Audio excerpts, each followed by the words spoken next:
Alright, welcome to electron configuration. This video is going to cover some of the vocab we're going to be learning. But yeah. So, the way that electrons are distributed among the various orbitals of an atom is called the electron configuration of an atom.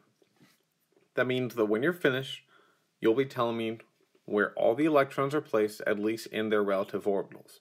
That doesn't quite give us an actual location per se, but it gives us a pretty good, at least symbolic representation, because keep in mind, we can't really find exactly where an electron is.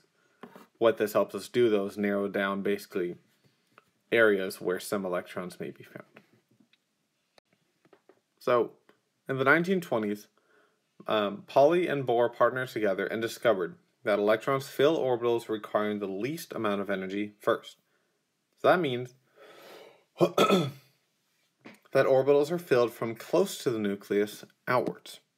So this is our nucleus. That means first we're going to fill somewhere around it, then we're going to fill farther and farther. Now again, this may not be in a circle, but basically we fill outwards. That also means that our last electrons will be our farthest away electrons, and the first electrons will be the ones closest. This principle of building the electrons up from the nucleus is called the Aufbau principle, named from the German word for building up, which is, if I read it correctly, Aufbau. So it's basically the principle of building up from the nucleus. And again, that's because they fill orbitals with the lowest energy first. They go to the easiest ones. They go to the ones that take the less energy for them to fill. So scientists had already defined about 4 types of line spectra caused by electrons. So they had sharp lines, principal, diffuse, and fundamental when Schrödinger's model came out. Now, I'll admit, I don't really know what those look like, what those types are. I tried searching for a bit, couldn't really find much, but, well, you'll see in just a bit why I mentioned them. In Schrödinger's model, however, he took those 4 basically types of line spectra and theorized 4 shapes of orbitals. More so, his math calculation had 4 different types of options, and he kind of named them after these. But he called these shapes S, P, D, and F. So I've always wondered where those letters came from, and apparently it's back to the line spectra issue. It's just 4 types of patterns they saw. You don't need to know those. It just, like I said, I found that interesting. So anyways, we have 4 shapes of orbitals, S, P, D, and F. So, to be honest, the exact shape of these orbitals really isn't all that important to you. You can look it up if you wish, but they don't really matter. It's important to note that these orbitals can also occur in just different distinct energy levels, a lot like Bohr shells, thus changing their distance to the nucleus, meaning you can have an S shape that's close and an S shape that's far. A lot of people refer to the energy levels as the shells, and the shapes as what are called subshells. So if you see those phrases, think shell and subshell as energy level and shape.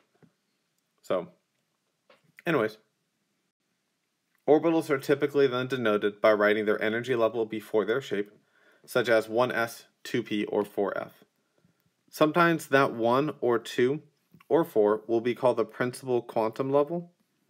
We're not really talking about quantum numbers, largely because they don't really help you learn quantum theory at all. They just make things, they explain like 1 or 2 things a bit better, but not much. But if you ever see the principal quantum level of 1 or 2, they just mean energy level.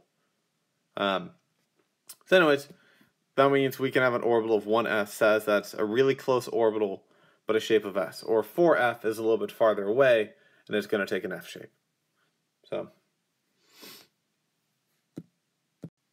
finally, multiple orbitals of the same shape can appear on the same energy level. Now, this number really depends on the, shape. So, it depends on the shape. So, only 1 s orbital may occur per level, 3 p orbitals, 5 d orbitals, and 7 f orbitals. So again, 1 s, 3 p's, 5 d's, and 7 f's. So that'll come in handy in just a bit.